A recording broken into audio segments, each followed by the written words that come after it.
একটা রিফরমেশন করার দরকার।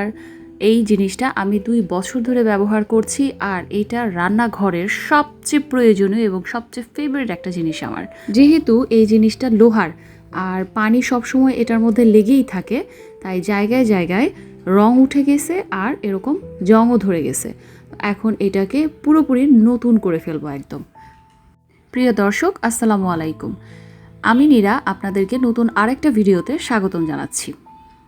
রান্নাঘরে হচ্ছে মেয়েদের দিনের বেশিরভাগ সময়ই কাটে, আর এই রান্নাঘরটা সবসময় গুছানো এবং পরিপাটি থাকলে কিন্তু সবারই ভালো লাগে।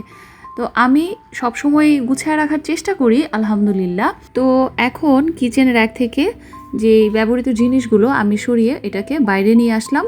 তারপর এখানে যেখানে যেখানে জং ধরেছে একটা ছুরির সাহায্যে ওগুলো তুলে নিলাম। তারপর শিরিষ কাগজ দিয়ে ঘষে নিব। তো এর মাঝখানে কিচেন র্যাকটা যেখানে ছিল এটার চারপাশেও যেই ময়লাগুলো ছিল সেগুলো খুব ভালোভাবে পরিষ্কার করে নিচ্ছি। একটা জিনিস আসলে পরিপূর্ণভাবে গুছায়ে করতে গেলে সময় লাগে, কিন্তু পরে যে গুছানোর পরে যেই লুকটা আসে ওইটা দেখে আসলে মনের মধ্যে অনেক শান্তি লাগে। যে কোনো জিনিস রং করতে হলে, বিশেষ করে লোহার জিনিস, এটা কিন্তু আগে শিরিষ কাগজ দিয়ে ঘষে নিতে হয়। এই যে বাকি যেই অংশগুলো কিচেন র্যাকের, এই সবগুলো একদম বাজে অবস্থা হয়ে গিয়েছিল। মোটামুটি যতটুকু পারা যায় শিরিষ কাগজ দিয়ে ঘষে নেওয়ার পর পুরাটাই এভাবে কালো রং করে দিলাম। একটু ভারী রং করেছি যেন এখন সহজেই জং না ধরে। তারপর এটা শুকোনোর পালা। এটা শুকাইতে সময় নিছে একদম প্রায় 1 থেকে 1.5 দিনের মতো। তারপর এটাকে সেট করে নেওয়া হলো। এই তো, আগে একদম নতুন যখন কিনেছি তখনও এরকম চকচকে ছিল না, এখন এটা এতটা সুন্দর হয়েছে। ওই যে বললাম শুরুতেই, কাজ করার আগে লাগে ক্লান্তি আর শেষ করার পর লাগে শান্তি। এখন এটাকে সেট করে নিয়ে তারপর শুধু রান্নাঘরে বেসিনের উপর নিয়ে রেখে দাও। এই যে এটা পুরোটা কিচেন র্যাক। আমি জানি এই কিচেন র্যাকটা অনেক আপুদের বাসাতেই আছে, আর যাদের বাসায় আছে তারাই জানে এটার গুরুত্ব আসলে কতটুকু।